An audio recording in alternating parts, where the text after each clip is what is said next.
예, 죄송스럽게 생각합니다. 뭐, 어떻게 중간중간 자꾸 끊어져서 어떤 흐름을, 맥을 끊기도 하고요. 또 이제 보시는데 좀 불편함을 느끼게 해서 죄송합니다만은, 뭐 제가 휴대폰으로 찍고, 뭐 편집도 하지 못한 채로 하다 보니까 이제 부득이한 측면이 있습니다. 그 양해 좀 바라겠고요. 이런 식으로 이제 종초하고 막걸리를 섞으면 다음에는요, 지금 같은 계절은 그냥 두시면 됩니다. 그냥 실내에 이제 두시면서 경과를 지켜보시면 됩니다.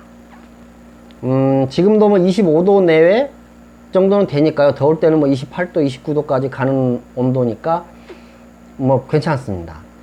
식초는 뭐 술은 보통 만들기에 최적의 온도가 25도 내외고 식초는 30도 내외라고 그러거든요. 어떤 분들은 뭐 35도 말씀하시는 분들도 계시는데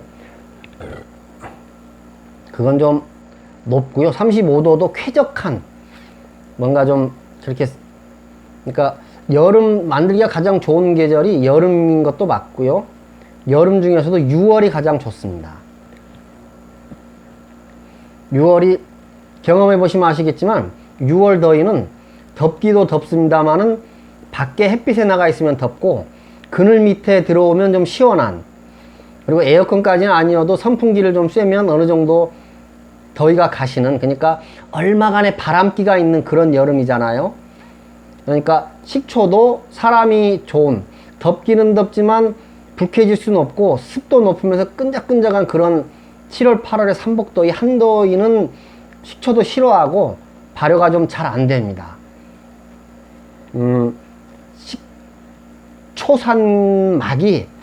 초막이 힘이 없습니다. 그런 한여름 7, 8월 삼복더위에는 식초가 만들어지면서 그 초막들도 힘이 없습니다. 근데 6월 정도에 적당히 더우면서 또 그늘 밑이나 바람을 쐬면 적당히 좀 시원함을 느낄 수 있는 그런 쾌적한 더위? 쾌적하기까지 힘들지만 어쨌든 기분 나쁘지 않고 습하지 않은 그런 더위에서 가장 잘 만들어지고 좋아지더라고요. 좋게 만들어지더라고요. 이제 계절은 뭐 봄, 여름, 가을 정도면 그 온도가 좀 낮은 채로 만들어지면 식초가 좀 더디게 만들어지는 겁니다. 안 만들어지는 건 아니고요. 3도, 4도 정도도 식초는 만들어지는데 온도가 낮다 보니까 시간이 오래 걸립니다. 그래도 오래 걸리지만 식초는 만들어진다. 근데 이제 겨울철에는 당연히 안 되지요. 만들어지는데 겨울에 이제 전기장판이나 전기방석을 이용해서 만드시는 분들이 계시는데 그런 분들의 경우 이제 주의하셔야 할 것이 전기장판이 이 유리병 같은 어떤 식초를 만드는 용기하고 직접 닿는 일은 없어야 됩니다. 무슨 말씀인가 하면 그 전기장판의 따뜻한 그런 것이 바로 그 유리병이나 플라스틱이나 어쨌든 항아리에 직접 전달되는 것은 그 발효에 좋은 영향을 끼치지 못합니다. 그 약간 오바스럽습니다만은 저온 화상이란 말이 있잖아요. 저온 화상. 그러니까 꼭 뜨거운 온도에서만 화상을 입는 게 아니라 저온에서도 오래 가면 사람이 화상을 입을 수 있는 것처럼 그 초상균도 마찬가지로 장판이나 방석이 직접 닿은 채로 오랫동안 가면은 발효에 안 좋은 영향을 미치는 거죠. 이제 일종의 저온 화상 비슷한 그런 증상이 있을 수 있는 거죠. 그래서 이런 용기들을 겨울에 전기장판이나 방석을 이용해서 만드실 때는 가급적이면 나무라도 아니면 뭐 그 냄비 받침대 같은 거라도 있잖아요. 어쨌든 그런 받침대를 통해서라도 장판과 유리병이 직접 닿지 않고 중간에 어떤 간접적인, 직접적으로 열이 가해지는 게 아니라 공기나 완충제를 통해서 간접적으로 열이 전해지는 그런 방식, 그렇게 해서 따뜻하게 해주는 게 좋습니다. 발효에 균에 좋은 거죠. 균에, 초상균에. 그리고 엽도 마찬가지로 둘러싸더라도 그냥 장판째 둘러싸는 게 아니라 그 장판하고 유리병 사이에 뭔가 완충작용을 해줄 수 있는 뭔가를 넣어주거나 공간을 두어서 간접적으로 열이 전해질 수 있게 만드시는 게 좋고요. 또 그렇게 하셔야 됩니다. 그리고 제가 말씀드리려고 생각했던 것이 요 시야천이요. 요 시야천. 다른 분들은 이 시야천을 쓰시란 말씀 없던데 제가 이 시야천을 찾아가지고 지금 식초 만드는데 이용하는 것은 저 개인적으로는 그냥 아주 신의 한 수였다고 생각을 하거든요. 좋습니다. 여러 투명하고 잘 보이고 깨끗하고 관리도 쉽고 그 초파리 같은 것들도 못 들어가고, 어쨌든 식초를 만들 때는 이 시아천, 여자분들 한복 속치마로 만들 때 쓴다는 이 시아천이 가장 좋고요. 이걸 사용해 보시기를 권해드립니다. 이제 제가 드리는 말씀이나 제가 이렇게 하는 것을 이제 공감하시고 받아들여 주신다면은 그렇다는 거고요. 그리고 이제 제가 요것은 잠깐 내려놓을까요? 이제 잠깐 만드는 걸 보여드렸으니까. 저는 이제 항상 개념적이거나 원리를 알고 뭔가에 하면 굳이 제가 이렇게 만드는 과정을 보여드리지 않아도 스스로 만드실 수 있고, 그 원리만 이해를 하면 그건 어렵지 않다고 생각하는 사람이기 때문에 다시 이제 이론적인 내용으로 돌아갑니다. 좀 보시는 분들 따라서 이제 재미가 있을 수도 없을 수도 있겠습니다만, 한번 제가 방금 사용한 그 종초의 경우에, 제가 보내드리는 종초의 경우는 1.5L 짜리 병에 주둥이까지 꽉 채워서 보내드리니까 보통 한 1.6L 정도가 갈 겁니다. 근데 1.5L 기준을 잡고요. 제가 1.5L 기준에 그 전에 말씀드리면, 보통 이제 책이나 인터넷 같은 데를 보시면 그 투입하는 종초의 양이 얼마냐에 대해서 이제 의견이 분분한데요.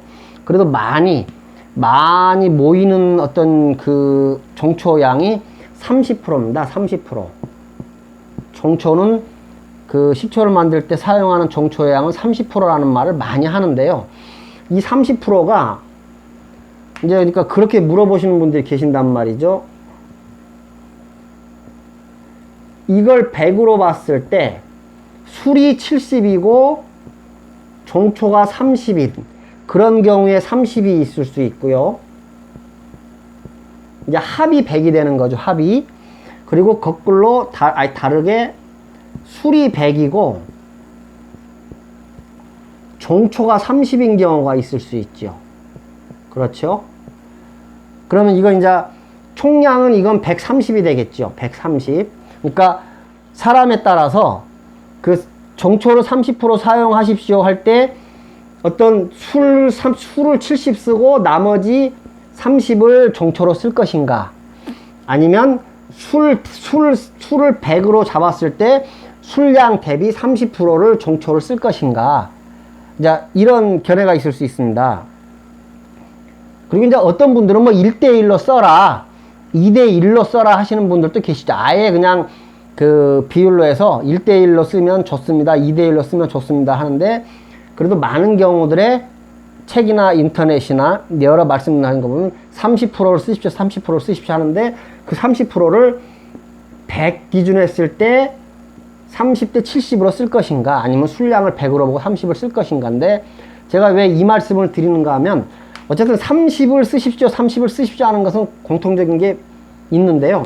제 경우에는 처음에 식초를 딱 한 번 처음 시도할 때는 70대 30으로 쓰시라고 권해드립니다.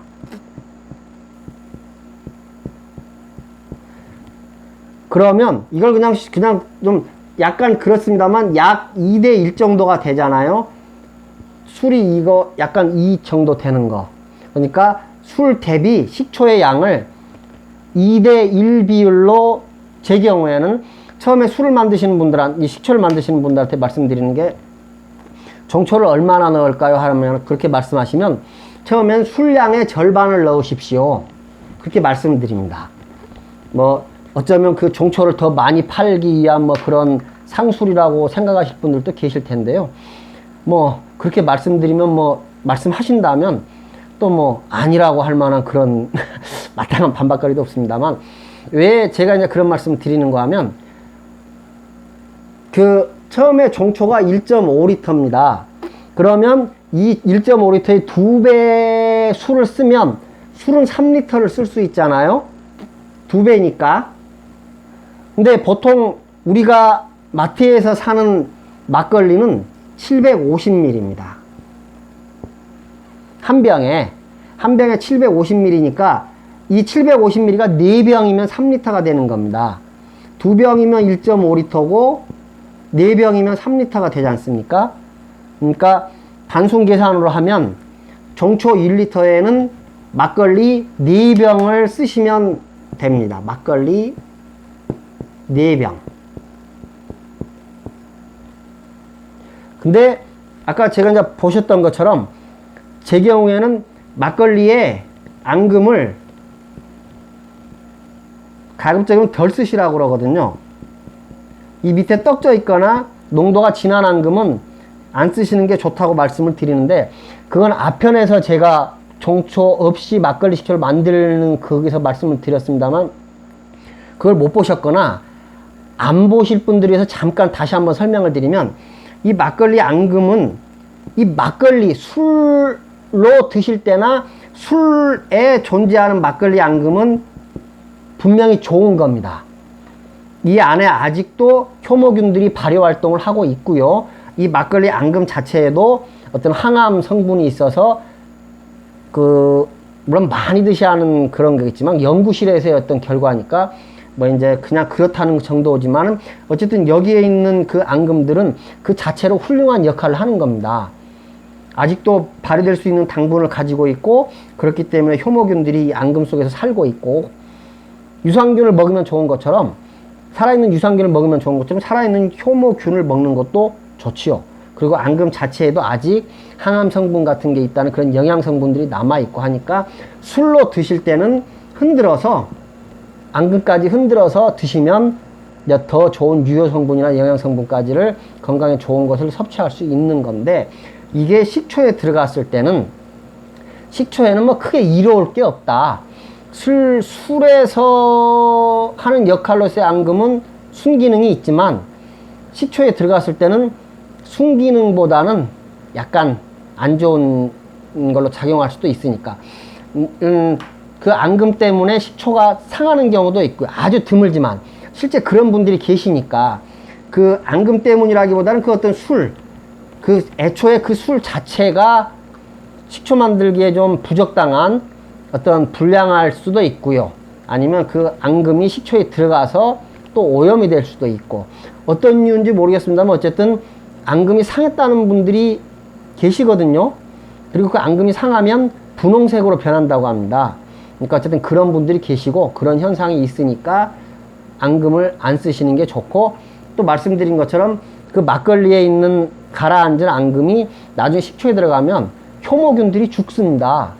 그러니까 그런 앙금에는 또 효모균들의 사체도 내려앉고, 또 그 술을 만들 때 사용했던 누룩의 찌꺼기 가루들도 그 앙금에 있으니까 냄새도 좋지 않을 수 있고요. 또 우리나라 막걸리를 만들 때는 그런 지방질이나 단백질을 완전히 막 사케 만드는 것처럼 벗겨버리거나 없애버리지 않은 채로, 그런 지질이나 단백질이 있는 채로 만들어지다 보니까 그 앙금에 그런 지방질이나 단백질 같은, 술에도 안 좋았지만 식초에도 그닥 크게 도움이 되지 않는 그런 것들이 있을 수 있거든요. 그러니까 맛이나 향, 그런 데는 뭐 크게 도움이 안 됩니다. 발효에도 도움이 안 되고 상하는 분들이 계시다니까요. 간혹 그런 분들이 연락이 있으셔서 그런 경우가 있구나 하고 아는 건데요. 어쨌든 그런 원인 제공이 될 수 있는 그런 앙금이니까 앙금을 좀 덜 사용하시는 것, 떡진 앙금이나 농도가 아주 진한 앙금은 사용하지 않으시는 게 좋다는 의미에서 이제 쓰시면, 4병에서 앙금을 빼고 쓰시면 4병이 채 못 되겠잖아요. 그 앙금이 버려지니까 뭐 3.5병이나 뭐 3.3병 이를테면, 어쨌든 그 모자란 좀 그런 걸 보충해 준다면, 앙금을 쓰지 않는다고 한다면 5병 정도를 쓰셔도 되겠습니다. 그러니까 그 아까 말씀드린 것처럼 그 30%, 약 2대1 정도 그랬을 때 막걸리 4병 정도를 쓰시면 되는데, 앙금을 많이 안 쓰실 것 같으면, 깨끗한 청주 부분만 쓰실 것 같으면 뭐 5병 정도 쓰셔도 상관이 없겠고요. 그렇게 해서 종초의 양이 많아서 처음에 한 번만 성공을 하면, 무조건 처음에 성공하는 게 중요한 겁니다. 식초는. 제 경험으로나 제가 알려드린, 그러니까 욕심에 막걸리를 많이 쓰셔서 처음에 많이 만드시려고 하다가 그 성공 확률을 낮추고 실패하시기보다는, 그 이제 100에 하나라도 그 100에 하나가 내가 될 수가 있는 거잖아요. 그러니까 100에 99 성공하시는 분에 내가 속하면 좋은 거잖아요. 그러니까 어쨌든 처음에만 2대1로 사용하시고, 처음에 1.5대 3리터를 쓰면 4.5리터 식초가 만들어질 거 아닙니까? 왜 처음에 이제 이렇게 쓰셔도 되냐면, 그 다음에 이 4.5리터짜리 식초가, 만들어진 식초가 온전히 종초가 되는 겁니다. 그러니까 처음에는 종초를 작게, 어쨌든 막걸리도 적게 썼지만, 이 막걸리하고 종초가 합쳐져서 만들어진 그 식초 자체가 이제 종초 역할을 하는 겁니다. 그러니까 처음에 한 번만 성공을 하면 이 만들어진 식초 그 자체가 종초 역할을 할 수 있는 거죠. 그러니까 종초가 4.5리터가 되는 거고, 이 4.5리터에 이제 두 번째부터는 아까 말씀드린 것처럼 술이 100이면 종초를 30 쓰시면 됩니다. 이런 개념으로. 처음에는 술이 70에 종초가 30이었다면 그 다음에는 술이 100이고 30인 종초가 30인 기준으로 쓰시면 될게요. 약 3대1 생각하시면 됩니다. 그러니까 처음에는 2대1이고 두 번째부터는 3대1 생각하시면 됩니다. 3대1. 그러면 4.5에 3배면 4, 3, 12, 5, 3, 15니까 13.5리터 되겠잖아요. 13.5리터. 맞지요? 그러면 요것이 합쳐지면 18리터. 그러니까 두 번째가 되면 3대1로 쓰셔서 18리터짜리 식초가 만들어집니다. 요 만들어지는 기간은 한 달이면 바로 종초로 쓰실 수 있습니다. 한 달. 물론 한 달 이내도 하실 수 있으시지만 보통 그 자시 종초로 사용하시는 데는 한 달이면 됩니다. 왜냐하면 이제 먹을 식초는 숙성을 시키지만 종초는 그냥 그 한 달 만에 만들어진 발효가 된 식초를 그냥 발효 종초로 쓰시면 되니까. 그럼 이 18리터가 그 다음에 또 종초가 되는 겁니다. 그죠? 이 18리터의 3배. 그러면 38에 24, 3일은 3. 54인가요? 그러면 이번엔 얼마인가요? 72리터. 3번. 한 달, 두 달, 한 달 걸려 4.5리터, 두 달에 18리터, 3달이면은 72리터가 나옵니다. 말이 72리터지, 이렇게 72리터 만들어진 식초는 혼자 드실 수가 없습니다. 뭐, 이웃, 친구, 친척 나눠주셔도 충분히 남을 수 있는 양입니다. 그러니까, 어쨌든, 처음 한 번만 2대1로 종초하고 막걸리를 쓰셔서 성공을 하시는 게 중요한 거고요. 그 성공을 하면 그 식초가 온전히 종초 역할을 할 수 있으니까 그 다음에 늘어나는 식초 양은 기하급수적으로 늘어납니다. 한 번 성공이 가장 중요한 이유가 그겁니다. 여기서 4.5리터에서 내가 먹을 식초 1.5리터를 빼두고 3리터를 종초로 쓰셔도 되고요. 아니면 3리터를 빼두고 1.5리터를 종초로 쓰셔서 계속 불려나가셔도 되고, 어쨌든 내가 식초를 만들어서 성공한 그 식초가 종초가 되면 그 다음에는 운용의 폭이 넓어지는 겁니다. 종초로도 쓸 수 있고 먹는 식초로도 쓸 수 있고 온전히 종초로도 쓸 수 있고 아니면 그냥 먹어버릴 수도 있고. 그러니까 어쨌든 처음에는 성공하는 게 중요하기 때문에 그 30을 처음에는 70대 30인 30으로 해서 약 2대1 정도로 사용해서 만들어 주시고요. 그 다음에는 100대 30 정도를 생각하셔서 3대1 비율로 식초를 만들어 가시면 됩니다. 그런 이유로 아까 제가 종초 한 병에 막걸리 4병을 썼습니다.